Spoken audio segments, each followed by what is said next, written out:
Welcome to TNPSC லட்சிய விதைகள். நம்ம இந்த வீடியோவில் என்ன பார்க்க போகிறோம் அப்படின்னா, ஏப்ரல் 18, 19, 20 3 நாள்களுக்கு உண்டான கரண்ட் அஃபேர்ஸ் வீடியோ தான் பார்க்க போகிறோம். இந்த கரண்ட் அஃபேர்ஸ் எல்லாமே தினமணி பேப்பர்லேருந்தும் தி இந்து பேப்பர்லேருந்தும் ஃபுல்லாக டீட்டெயில்டாக அனலைஸ் செய்திருக்கப்படுகிறது. அனைத்து எக்ஸாம்களுக்குமே பயன்படக்கூடிய வகையில். ஓகேங்களா? ஸோ இன்றைக்கான கரண்ட் அஃபேர்ஸ் வகுப்புகளை பார்க்கலாம். ஸோ ஃபஸ்ட் கொஸ்டின், 2024 ஆண்டிற்கான தாங்கள் சார்ந்த துறையில் தாக்கத்தை ஏற்படுத்தக்கூடியவர்கள் பட்டியலில் எத்தனை இந்தியர்கள் இடம்பெற்றிருக்கிறாங்க? ஓகேங்களா? ஃபர்ஸ்ட் ஆஃப் ஆல் இது என்ன அப்படின்னு பார்த்தீங்கன்னா, டைம்ஸ் பத்திரிகை என்ன பண்ணுவாங்க அப்படின்னா, நாட்டினுடைய செல்வாக்கு மிக்க நபர்களாக இருக்கட்டும், சிறந்த பெண்களாக இருக்கட்டும், அதிகாரமிக்க பெண்கள், இந்த மாதிரி பல்வேறு பட்டியல்களை வந்து வெளியிடுவாங்க. ஓகேங்களா? ஸோ இதில் டைம்ஸ் பத்திரிகை வந்து ஆண்டின் செல்வாக்கு மிக்க நபர்கள் 100 பேர் பட்டியலில் அதில் வந்து தாங்கள் சார்ந்த துறைகள் தாக்கத்தை ஏற்படுத்தக்கூடிய ஒரு பட்டியலை வெளியிட்டிருக்கிறாங்க. அதில் எத்தனை இந்தியர்கள் இடம்பெற்றிருக்கிறார்கள் அப்படின்றத இங்கே கான்செப்ட். எத்தனை இந்தியர்கள் அப்படின்னு பார்த்தீங்கன்னா 8 இந்தியர்கள் வந்து இடம்பெற்றிருக்கிறாங்க. யார் யார் அப்படின்னா, மல்யுத்த வீராங்கனையாக இருக்கக்கூடிய சாக்ஷி மாலிக், நம்மளுக்கு தெரியும் சாக்ஷி மாலிக் பற்றி கண்டிப்பாக தெரியும். ஸோ இவங்க ஒரு மல்யுத்த வீராங்கனையாக இருக்கிறாங்க. ஆலியா பட் யார் சார்? பாலிவுட் நடிகை என்பது நம்மளுக்கு தெரியும். தேவ் பட்டேல், இவர் யார்? இண்டோ பிரிட்டிஷ் நடிகர் தான் இந்த தேவ் பட்டேல் அவர்கள். ஓகேங்களா? சத்ய நாதல்லா நம்மளுக்கு நன்றாக தெரியும், மைக்ரோசாஃப்டினுடைய சிஇஓ. ஓகேங்களா? அஜய் பங்கா யார்? உலக வங்கியினுடைய தற்போதைய தலைவர் தான் அஜய் பங்கா அவர்கள். ஓகேங்களா? ஸோ இவங்க எல்லாத்தையும் உள்ளடக்கிய ஒரு 8 பேர். ஓகேங்களா? ஸோ இதில் அவங்கவங்க துறையில் அவங்கவங்க என்ன பண்ணியிருக்கிறாங்க, சிறப்பாக செயல்படுறதுக்காக இந்த டைம்ஸ் இதழினுடைய செல்வாக்குமிக்க 100 நபர்கள் பட்டியலில் இவங்க வந்து இடம்பெற்றிருக்கிறாங்க இந்த குறிப்பான இந்த பிரிவில். ஓகேங்களா?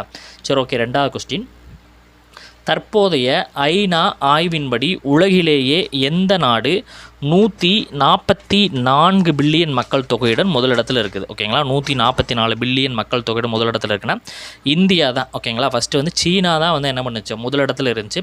ஸோ சீனாவை பின்னுக்கு தள்ளி இந்தியா என்ன பண்ணியிருக்கு, தற்போது முதலிடத்தை வந்து பிடிச்சிருக்கு. ஓகேங்களா?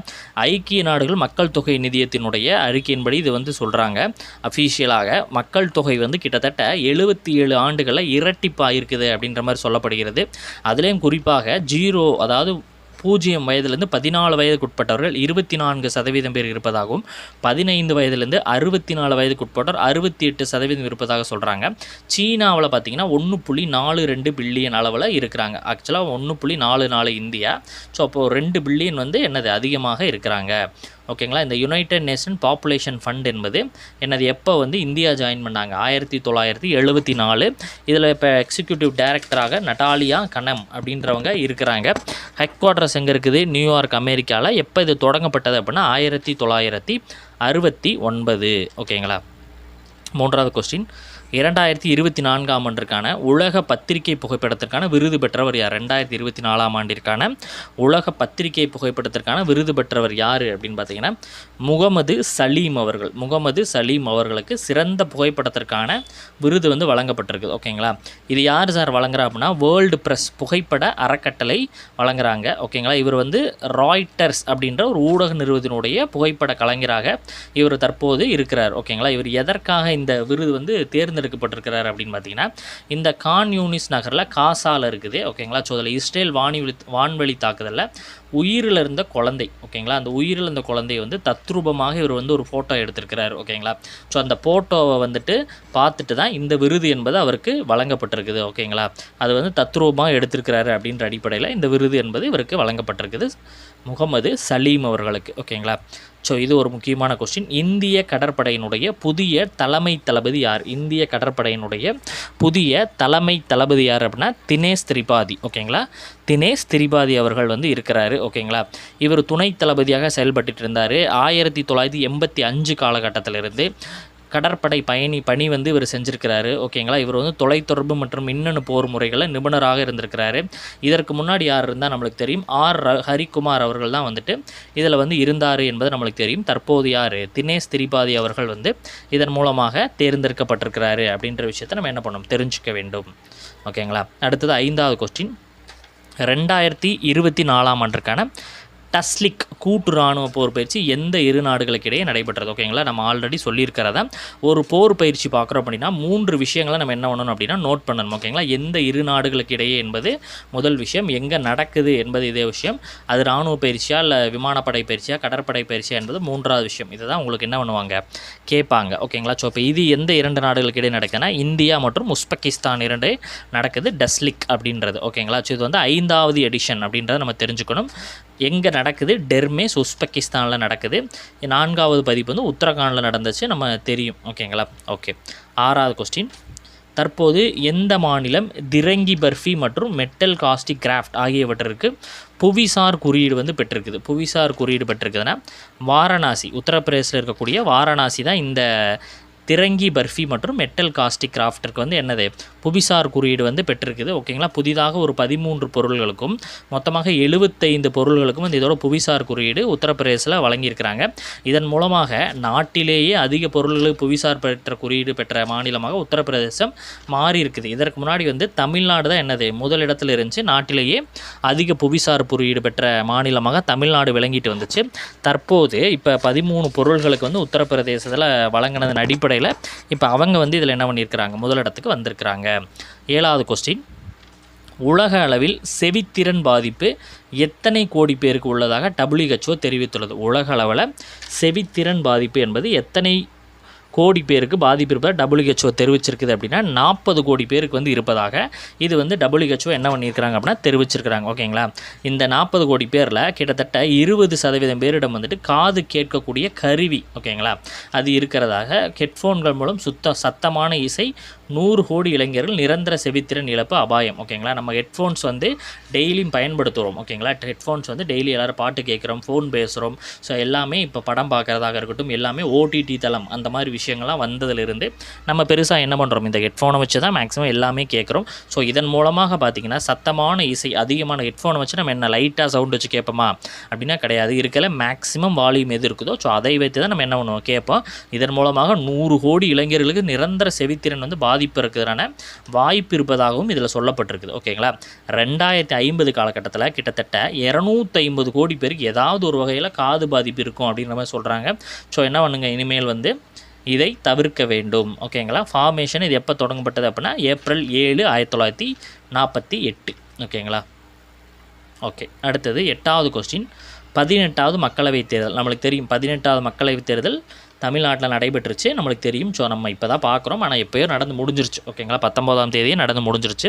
ஸோ அதனுடைய வாக்குப்பதிவு எவ்வளோ சார் அப்படின்றத நம்ம பார்க்குறோம். ஓகேங்களா, வாக்குப்பதிவு எத்தனை சதவீதம் வந்து தமிழ்நாட்டில் பதிவாயிருந்துச்சு அப்படின்னா 69.72%. 69.72% வந்து என்ன அப்படின்னா பதிவாயிருந்துச்சு. ஓகேங்களா, இப்போ 2019 பார்த்தீங்கன்னா 72% என்பது பதிவாயிருந்துச்சு.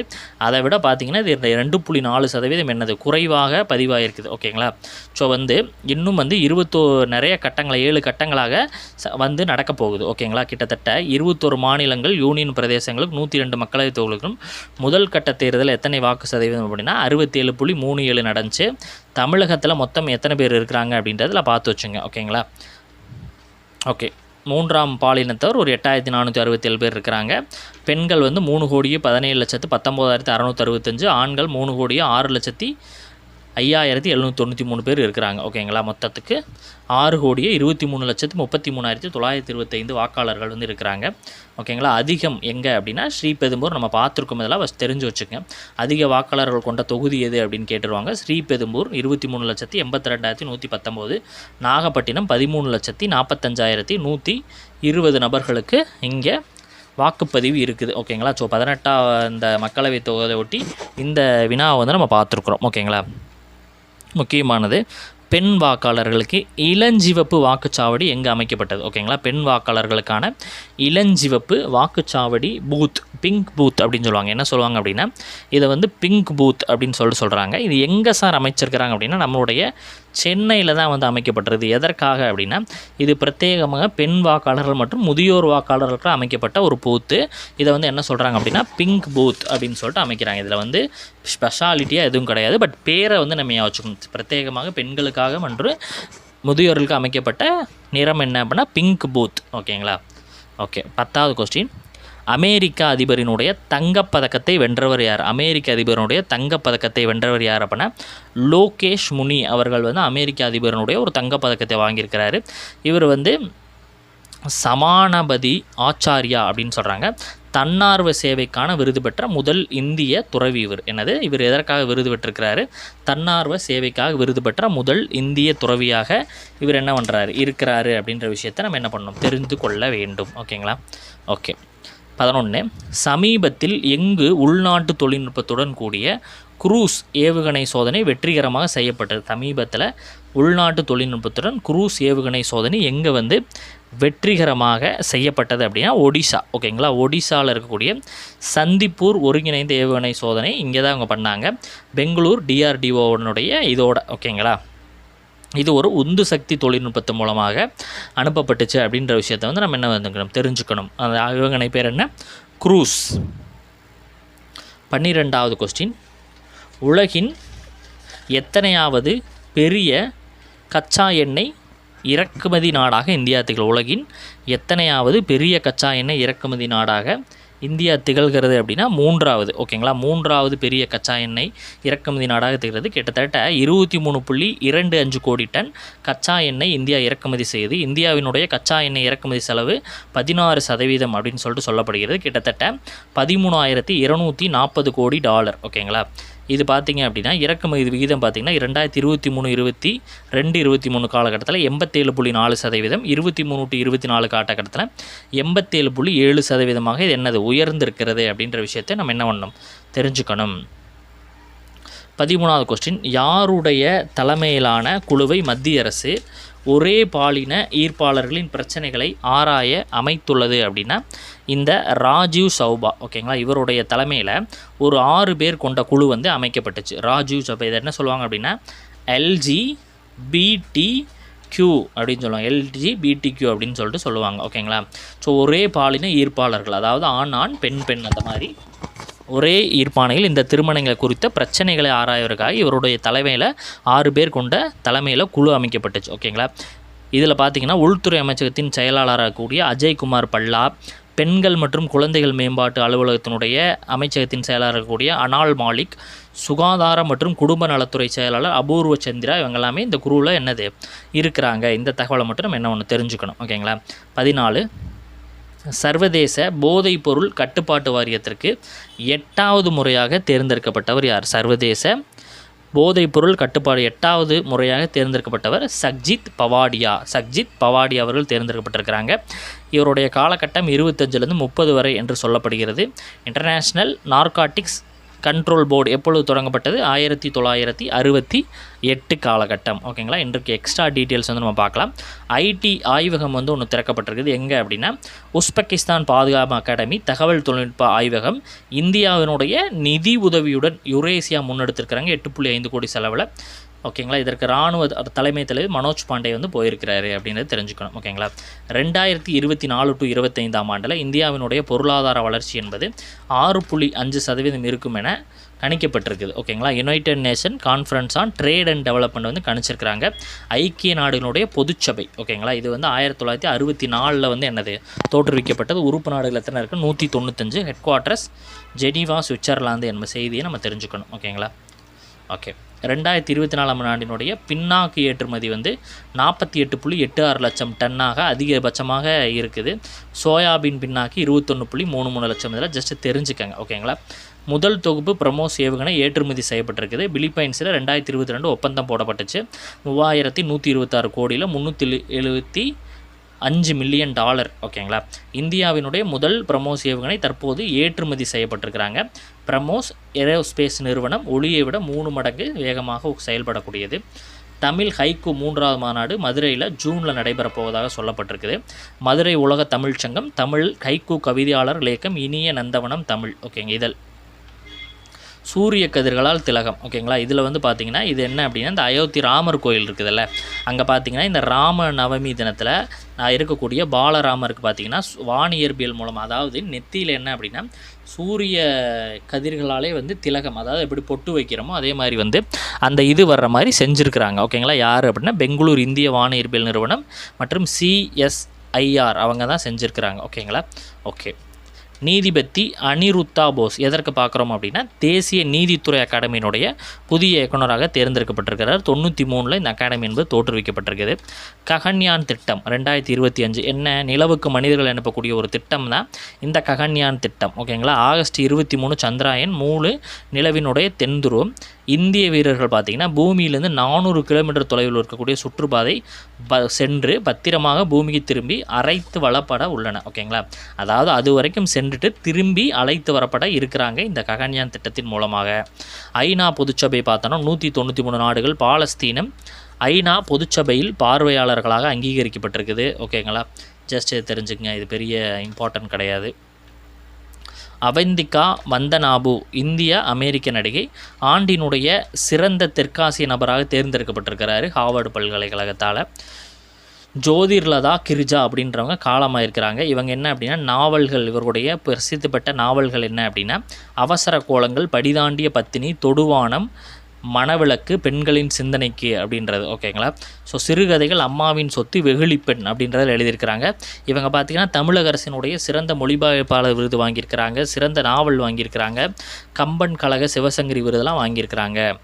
இந்திய உணவு பாதுகாப்பு மற்றும் தர ஆணைய சுகாதாரம் மற்றும் குடும்ப நல அமைச்சகத்தின் கீழ் இயங்கும் தன்னாட்சி அமைப்பு food safety and standards authority of India 2008 September 5 தோற்றுவிக்கப்பட்டது. Headquarters Pudhu Delhi. எதற்கு தற்போது இதை பார்க்குறோம் இந்த செய்தி அப்படின்னா குழந்தைகளுக்கு உடம்பு செர்லாக் அப்படின்ற உணவில் கூடுதலாக சர்க்கரை இருக்கிறதாக இவங்க சொல்லியிருக்கிறாங்க. ஓகேங்களா. ஓகே, சில தினங்களை பார்க்கலாம். உலக பாரம்பரிய தினம் என்பது ஏப்ரல் 18 கொண்டாடப்படுகிறது. பன்முகத்தன்மையை கண்டறிந்து அனுபவித்தல் அப்படின்றது தீம். ஓகேங்களா. பாரம்பரியங்களை நினைவூட்டும் வகையில் தான் இந்த தினம் என்பது கொண்டாடப்படுகிறது. உலக கல்லீரல் தினம் என்பது ஏப்ரல் 19.